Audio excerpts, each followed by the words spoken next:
Chapter 104. Repaying a debt doesn't mean you can only offer your body. Ava lay on the bed, clutching the blanket corner. Her body was angled toward the floor-to-ceiling windows. On Grace's 30th birthday, wouldn't giving her such a big surprise be too shocking? Knock, knock. The bedroom door was knocked. Even Ava's heart jolted. When Adrian went to open the door, Ava covered her face with the blanket, leaving only a pair of bright, innocent eyes peeking toward the doorway timidly. "Can I help you?" Adrian stood inside the door with his arms crossed, looking at the person outside with an indifferent expression, clearly with no intention of letting her in. Grace's eyes were still red and looked somewhat swollen. Her hand at her side clutched tightly at her skirt. She'd changed from her usual style, wearing a light apricot-colored dress. Her wavy long hair had been straightened and hung smoothly over her shoulders. "Adrian, anything Ava can do, I can do too." Adrian's brow furrowed slightly. Before he could process the meaning behind Grace's words, the woman's well-manicured fingers had already moved to her shoulder straps. "I just wanted to give myself to you completely after marriage.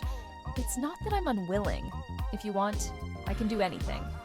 Grace looked earnestly at Adrian. After her brief period of sadness, she'd reflected on her own problems. They'd been dating for a year. He didn't take initiative, and neither did she. She'd scrolled through so many posts online. Everyone said that for men, sex and love were inseparable.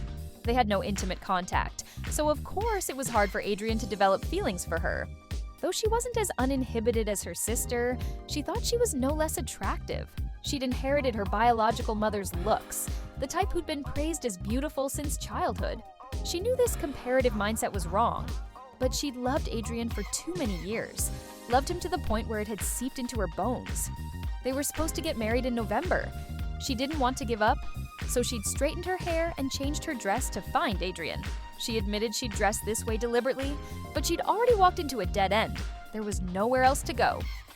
"She wouldn't act like you." Adrian's calm words made Grace freeze mid-motion as she was pulling down the strap. She lifted her face. "Adrian, I also wouldn't be like her, leaving you in your most difficult time." Grace bit her lower lip, tears glistening in her eyes. Ava, lying on the bed, couldn't help but sit up at those words. Why was Grace still bad-mouthing her in front of Adrian? As the two were at an impasse, Grace caught sight of Ava walking out of the bedroom from the corner of her eye. Tears instantly slid from her eyes. Her gaze moved bit by bit to Ava. Ava was wearing a light pink solid-colored pajama set with matching long pants. She remembered this pajama set vividly. When Ava was 17, she'd run into Grace's room one day saying Adrian's taste was terrible. He'd bought her pajamas in such a tacky color. Grace used to love pink. After that incident, she never bought any clothes in that color again. Adrian had actually kept this pajama set all these years. Humiliation rose in Grace's heart. While she was desperately trying to save this relationship, the man she'd loved for years had brought her sister home and let her sleep in his bed in his bedroom. "Grace, I'm sorry. I shouldn't have disturbed Adrian. I'll leave right now." Ava hung her head halfway down. Tears fell at just the right moment, dropping straight onto the floor. "Grace, please don't fight with Adrian. It's because I broke up with Mr. Hale and I didn't want to stay at the hospital. I was afraid Mom would ask about the breakup if I went home, so I asked Adrian to take me away. I didn't know Adrian would bring me here. I don't have any improper intentions toward Adrian. I know Adrian is your boyfriend. You're getting married in November. From now on, Adrian will be my brother-in-law. I wouldn't be so inconsiderate." Ava's voice was barely audible, her hands clenched into fists at her sides. After saying all this, her face was already streaming with tears. Seeing her sister like this, anger ignited in Grace's heart. "Don't you have any friends? Why is it that every time something happens to you, you have to trouble other people's boyfriends? You broke up years ago. When Adrian was in trouble, you went abroad. You abandoned him. So why are you inserting yourself between us now?" This was the first time Grace had gotten angry at her sister. Previously, because Adrian was Ava's ex, she'd been accommodating. But today, she couldn't hold it in anymore. Her sister was clearly doing this on purpose. She just didn't want to see Grace and Adrian happy together. "I'm sorry." Ava dropped those words, covered her face, and ran out. If she didn't run now, she was afraid she'd burst out laughing. "Did you have to speak to her so harshly?" Adrian looked in the direction where Ava had disappeared, his tone tinged with displeasure. Grace looked as if she'd heard a joke.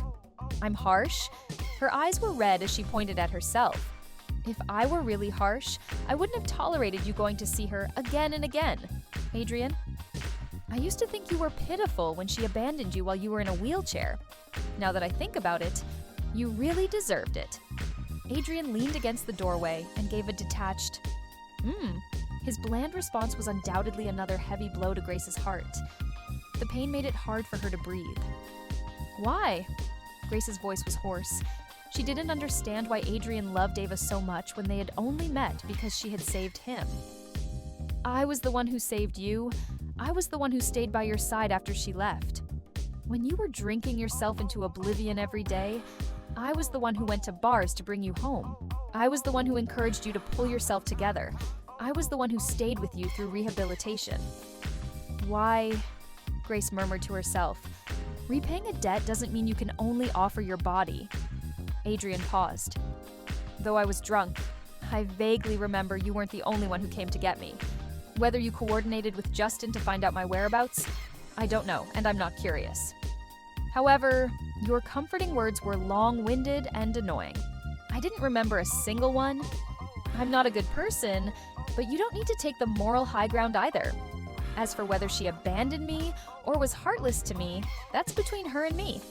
I had just broken up with her then, and you wanted to take advantage of the situation with your own sister's ex-boyfriend. From this, you and I are the same. Neither of us are good people. Those last 7 words plunged Grace into an icy abyss. She'd loved him for over 22 years, and in the end only got 6 words. Not a good person. Then why did you date me? Why did you propose to me? Grace's emotions were breaking down.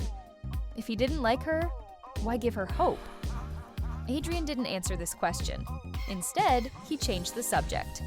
Regarding the wedding cancellation, I hope you'll be the one to issue the statement that the wedding is being canceled because of you. At those words, Grace stared in shock, her eyes wide. Even her tears stopped.